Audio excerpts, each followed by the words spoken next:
नमस्कार। हिंदी कक्षा में आपका हार्दिक स्वागत और अभिनंदन है। अब हम यहाँ पर देखिएगा कक्षा 11वीं और 12वीं के पाठ्यक्रम के बारे में देखते हैं कि आपकी सेट 1 की परीक्षा में कौन कौन से पाठ यहाँ पर आपको दिए गए हैं।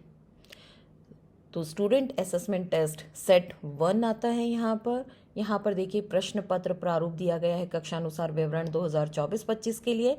आज हम देखेंगे कक्षा 11वीं और 12वीं के लिए। तो यहाँ पर देखिएगा कि पाठ्य पुस्तक के अनुसार प्रश्नों के अंकों का प्रारूप दिया गया है। पहला प्रश्न है बहुविकल्पीय प्रश्न, जो कि यहाँ पर 5 अंकों का होगा।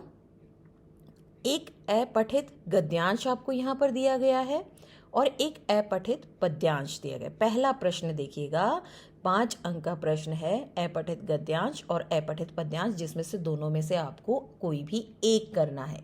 यहाँ पर दिए आपको परीक्षा में दोनों दिए जाएंगे और दोनों ही MCQs की फॉर्म में दिए जाएंगे, लेकिन आपको करना सिर्फ एक है। प्रश्न संख्या 2 बहुविकल्पीय प्रश्न है, जो कि आपके आरोह काव्य खंड से है। 3 अंक के आपके बहुविकल्पीय प्रश्न पूछे जाएंगे। प्रश्न संख्या 3 बहुविकल्पीय प्रश्न, जो कि आरोह गद्य खंड से हैं आपके। 2 अंक के आपसे प्रश्न पूछे जाएंगे।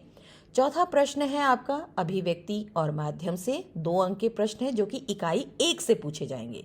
बहुविकल्पीय प्रश्न है आपके व्याकरण से, जो कि 3 अंक के पूछे जाएंगे।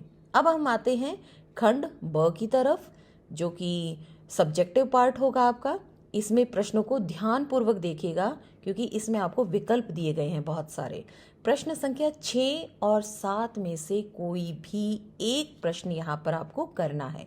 प्रश्न संख्या 6 है आपकी, वो निबंधात्मक प्रश्न है और पद्यांश अथवा में दिए गए हैं। आप इसे कैसे जानेंगे पद्यांश अथवा में, कि आपकी पाठ्य पुस्तक में जितनी भी कविताएं हैं उससे संबंधित आपको कुछ पंक्तियां दे दी जाएंगी। उनकी आपको सरलार्थ करना भी दिया जा सकता है, या फिर उस पद्यांश पर आधारित आपको प्रश्नोत्तर भी दिए जा सकते हैं। दोनों में से आपको कुछ भी यहाँ पर दिया जा सकता है। अब हम आते हैं प्रश्न संख्या 7 पर, जिसमें आपको 2 प्रश्न दिए गए हैं, एक 3 अंक का और दूसरा प्रश्न है 2 अंक का। अभ्यास पर आधारित प्रश्न है। अब आप देखिएगा, या तो आप प्रश्न संख्या 6 करेंगे, जो कि 5 अंक का है, या फिर आपको प्रश्न संख्या 7 के दोनों प्रश्न करने हैं, जो कि 3 और 2 अंक के हैं, कुल हुए 5 अंक के।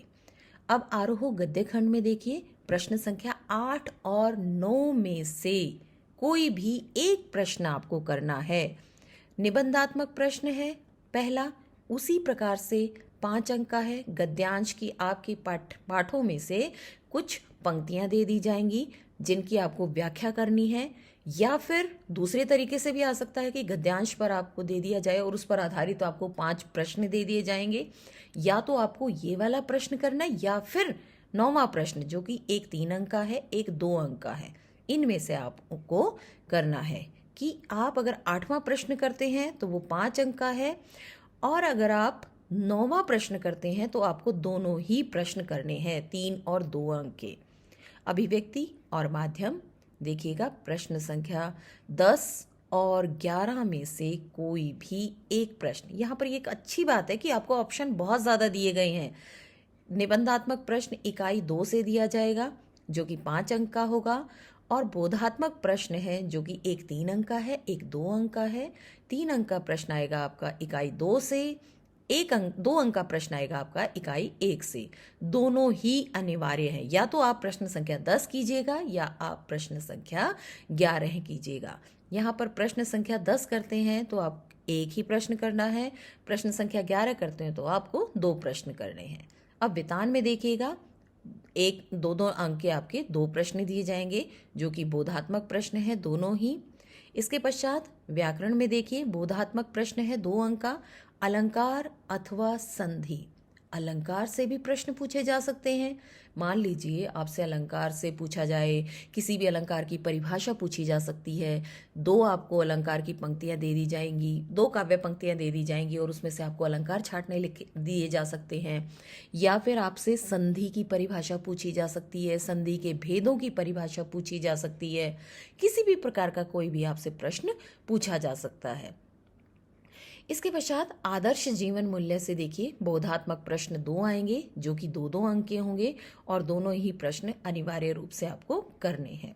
कि जो सेट की परीक्षा है वो कुल 40 अंकों की होगी और इसमें देखिएगा कि जो 15 अंक की परीक्षा है वो आपकी किसकी है, एमसीक्यूज की फॉर्म में, मतलब बहुविकल्पीय प्रश्न पूछे जाएंगे आपसे 15 अंक के। और जो 25 अंक की जो परीक्षा है वो सब्जेक्टिव है और उसमें बहुत सारे आपको विकल्प दिए जाएंगे कि लगभग 2 प्रश्नों में से आपको 1 प्रश्न करना है। सिर्फ वितान, व्याकरण और नैतिक शिक्षा से आपको अनिवार्य रूप से करना है। अब यहाँ पर देखिएगा कि अपठित गद्यांश व पद्यांश 60 महीनों की मासिक पाठ में नहीं दिया गया है तो भी आपको पिछले साल के अनुसार ही करने हैं। अपठित गद्यांश और पद्यांश में से दोनों में से आपको कोई भी एक दिया जाएगा। उम्मीद है आपने इस पूरी वीडियो को बहुत ध्यान से सुना होगा, समझा होगा और सभी प्रश्नों को ध्यानपूर्वक देखा होगा। इसे अपनी उत्तर पुस्तिका में लिख लीजिए ताकि आपको प्रारूप अच्छी प्रकार से समझ में आ जाए। मिलते हैं एक और नई वीडियो के साथ, तब तक के लिए धन्यवाद।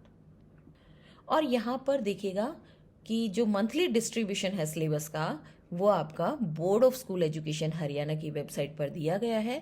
इसके साथ साथ उस वीडियो का लिंक भी मैं डिस्क्रिप्शन में डाल दूंगी। पाठ्यक्रम पर जो मैंने वीडियो बनाई हुई है उसका लिंक भी मैं यहाँ पर डाल दूंगी। वीडियो में आप जाकर देखिएगा कि हमारा अप्रैल, मई और जुलाई में जो भी पाठ्यक्रम दिया गया है उसी पाठ्यक्रम के आधार पर ये आपका सेट की परीक्षा दी गई है। तो आपको 3 महीने के पाठ्यक्रम को आप एक बारी नोट जरूर कर लीजिएगा। उम्मीद है आपको ये वीडियो अच्छी लगी होगी। मिलते हैं एक और नई वीडियो के साथ, तब तक के लिए धन्यवाद।